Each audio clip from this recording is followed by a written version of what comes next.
중동 사태 때문에 위기를 맞고 있는 자산시장, 오늘도 암호화폐 관련된 소식 들고 인사를 드려보는 크립토 마토입니다. 일단 미국 증시 같은 경우는 어제 하락에 이어서 반등을 해보려고 몸부림을 치고 있습니다만 아직까지는 혼조세가 이어지고 있는 가운데 달러는 오늘도 강세를 보이며 101.59포인트를 기록하고 있습니다. 비트코인은 어떨까? 마찬가지로 반등을 해보려고 하고 있는데 한때 62,000달러 선까지 올라섰으나 지금은 61,835달러 선에서 거래가 이어지고 있으며 이더리움은 2,454달러를 기록을 하고 있습니다.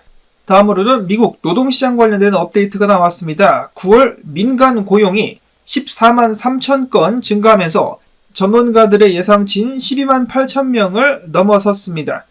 또한 지난 8월 데이터보다는 양호한 성적이라고 하는데요. 많은 사람들이 미국의 노동시장에 대해서 우려를 하고 있는데 그나마 조금이라도 나은 지표가 나온 것이 아닌가. 그 다음에 비트코인 현물 ETF 어제 막대한 유출이 있었습니다. 2억 4,260만 달러가 유출이 되었는데 블랙락에서는 순유입 4,080만 달러, 그 외 다른 펀드들에서는 전부 다 유출이 발생을 했습니다. 특히 피델리티 같은 경우는 1억 4,470만 달러, 아크, 투니먼시어스 8,430만 달러 등 많은 자금들이 빠져나갔는데 아무래도 중동 사태 때문에 쫄아가지고 이런 결정을 내린 것이 아닌가. 한편 블랙락의 CEO 레리 핑크 같은 경우는 최근에 폭스 비즈니스와의 인터뷰에서 이렇게 밝혔는데요. 인플레이션의 해지 수단으로 금을 살 수도 있겠지만 비트코인 또한 인플레이션 해지 수단으로 활용될 수 있다라는 말을 전했습니다. 근데 아직까지는 미국 증시를 따라다니고 있는 비트코인, 한때는 금을 따라다니기도 했었다가 증시를 따라다니기도 했었다가 언젠가는 비트코인이 자신만의 길을 갈 수 있는 그런 날이 올 수 있으면 좋겠습니다. 이어서 대만은 최근에 전문 투자자들로 하여금 비트코인 현물 ETF에 투자하는 것을 승인했다라는 소식이 나왔었고, 얼마 전에는 아르헨티나 대통령이 엘살바도르 대통령과 만나가지고 회담을 가진 데 이어가지고 아르헨티나의 부통령은 본인은 비트코인에 많은 관심을 가지고 있다라면서 엘살바도르 대통령과 함께 비트코인 채굴, 특히 엘살바도르의 화산 채권에 대해서 논의하는 시간을 갖기도 했었습니다. 비트코인은 먼저 사는 사람이 임자, 먼저 채굴을 하는 사람이 임자이기 때문에 아르헨티나도 정신을 차리고 비트코인에 대한 투자나 채굴을 시작을 해야만 되겠습니다. 이어서는 분석으로 넘어갑니다. 비트코인 시장의 심리 상태는 공포, 중립에서 어제 이후에 공포로 전환이 되었는데요. ETF 투자자들 뿐만 아니라 비트코인 개인 투자자들 같은 경우도 어제 굉장히 지레 겁을 먹고서 많은 양의 비트코인을 손실 상태에서 팔아치웠다, 즉 손절을 쳤다라는 소식이 나왔었습니다. 데이터를 보시면은 단타자들 비트코인이 62,000달러에 거래될 때 약 10만 개를 매수한 후에 9월 27일 비트코인 가격이 66,000달러를 돌파하자 공격적인 돌파 매수에 나섰습니다. 아무래도 비트코인이 하락 추세를 꺾었고 10월부터는 더욱더 큰 상승이 오게 될 것이다라는 기대감에 대량의 매수를 진행한 것으로 예측을 해볼 수가 있겠는데 가격이 떨어지자 바로 매도, 바로 손절을 쳤다. 이들은 이틀 동안 64,000여 개의 비트코인을 거래소로 보냈으며 이는 40억 달러라고 볼 수가 있겠는데요. 이 중에 30억 달러는 손실 상태. 이 사람들은 손절을 쳤습니다. 가격이 떨어졌을 때 사가지고 상승했을 때 팔아야 되는데 반대로 하고 있는 사람들 완전히 시장에 속았습니다.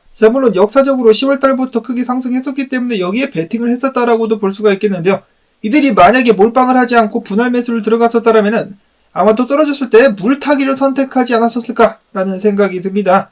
다른 코인은 몰라도 비트코인 같은 경우는 손절 치지 말고 계속해서 밑에서 모아가면은 언젠가는 복구를 시켜주고 더 나아가서는 수익도 크게 안겨다주는 코인이기 때문에 좀 인내를 가지고 투자하는 것이 어떨까. 물론 각자 투자 스타일이 있기 때문에 이번에 손절 치신 분들이 잘못했다라는 것은 아니고요. 그냥 손절 쳤다라고 하니까 안타까워가지고 드리는 말씀이었습니다.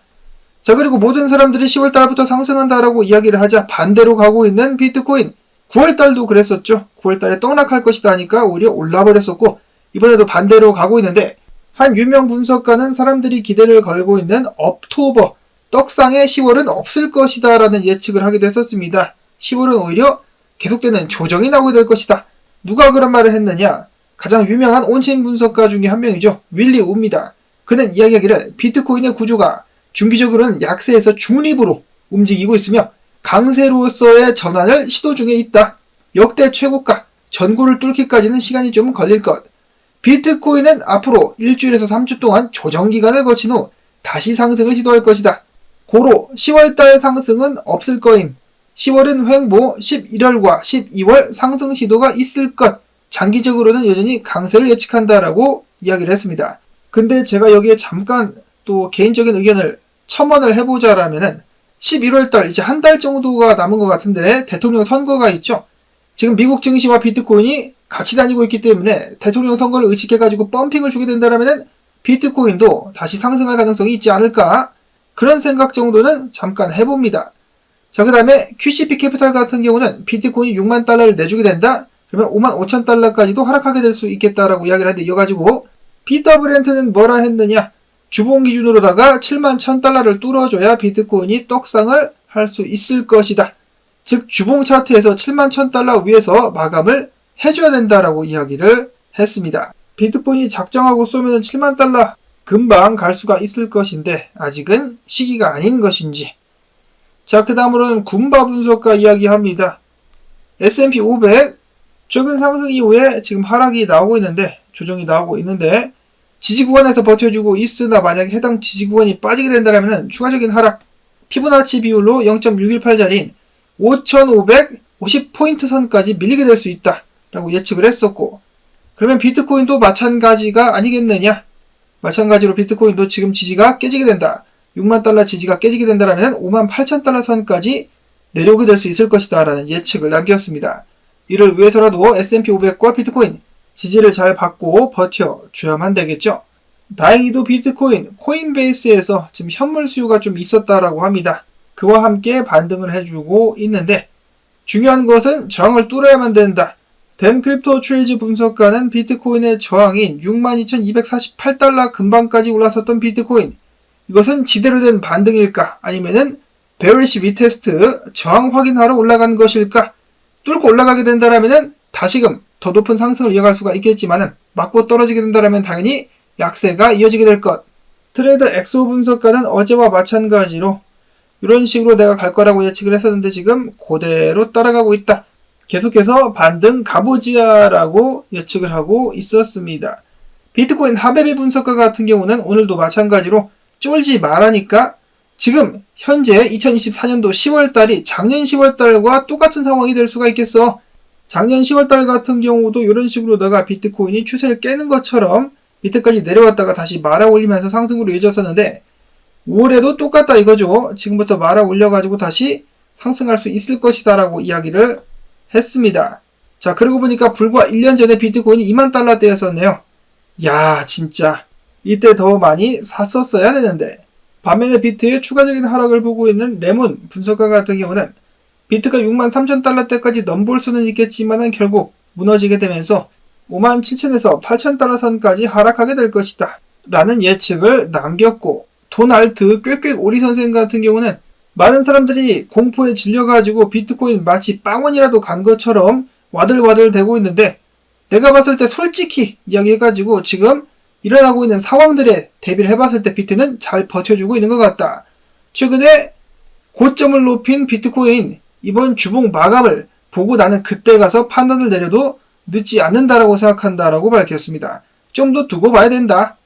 자, 과연 이번 주말까지 비트코인은 어떤 모습을 보여주게 될까요? 개인적으로는 당연히 긍정적으로다가 말아 올리면 좋겠습니다. 다음으로는 알트코인. 지금 보시는 차트는 토탈3 비트와 이더를 제외한 알트코인 시총 차트인데요. 비트코인 하베베 분석과 마찬가지로 걱정할 것이 없다. 지금 패턴 상승 돌파 후에 지지 확인한 것뿐 앞으로 알트코인들 지속적인 상승이 나올 수 있을 것이다 라는 긍정적인 분석을 남겼습니다.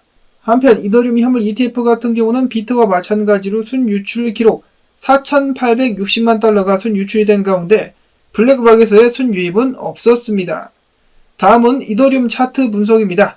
이더리움은 한 번 더 떨어진 후에 반등할 수 있을 것, LG 분석가는 이야기하기를 2,327달러에서 2,381달러 구간에서 현물 매수가 좋아 보인다 라고 이야기를 했었으며, 트레이드 엑소 분석가도 약간 비슷한데 한 번 더 떨고 가지고 2,200에서 2,100달러 수준까지 한 번 더 떨군 다음에 그때 지대로 된 반등이 나올 수 있을 것이다 라는 예측을 했습니다. 분석가 카스틸로 트레이딩 같은 경우도 한 번 더 떨고 가지고 마찬가지로 $2,100 수준까지 내려갔다가 그때부터 지대로 된 반등 및 상승이 나오지 않겠느냐. 자, 근데 이더가 이 정도로 떨어지려면은 비트도 같이 흘러야 되겠죠. 과연 비트가 지금부터 말아 올릴 수 있을 것인지 아니면은 하락하면서 쌍바닥을 찍으러 가게 되면서 이더도 같이 하락하게 될 것인지 이번 주 지켜보도록 하겠고요. 다음으로는 프랭클린 템플턴이 앱토스 블록체인에서 머니마켓 펀드를 출시했다 소식이 나왔었고, 다음으로는 국내 소식인데 긍정적인 소식입니다. 민주당이 금투세를 앞두고 개미 투자자 보호 토론회를 계속해서 가지고 있는 가운데 당내에서 금투세 유예로 분위기가 많이 기울고 있다는 소식이 나왔습니다. 한 발 더 나아가서는 민주당의 당 대표 역시 긍정적인 발언을 했다라고 하는데요. 소식통에 의하면은 대표가 이렇게 이야기를 했다라고 합니다. 금투세 유예를 지금 하면 뭐하냐? 2년 뒤에 또 난리가 날 것이다. 이런 식으로 계속해서 여당에 끌려다닐 바에는 차라리 끊어버리자. 즉 폐지를 시켜버리자라는 식으로다가 이야기를 했다라고 합니다. 그럴 수밖에 없는 것이 국장이 성적이 안 좋다고 난리가 난 상황인데 지금 상황에서 금투세를 밀어붙일 수는 없겠죠. 그래서 유예 쪽으로 기울어지고 있는데 더 나아가서 폐지까지 된다라면은 완벽하게 상황이 역전되면서 투자자들이 쾌재를 부를 수가 있겠습니다. 이번 주가 이제 얼마 남지 않았기 때문에 조만간의 결과 기다려보도록 하겠습니다. 오늘도 마찬가지로 나온 정보들 여러분들께 도움되셨다면 덕분에 시간을 아낄 수 있었다. 시청료 주기, 광고 영상 재생 및 댓글, 좋아요를 통해서 채널 지원 부탁을 드리며 저는 다음에 새로운 소식 가지고 또 인사를 드리도록 하겠습니다. 안녕히 계십시오.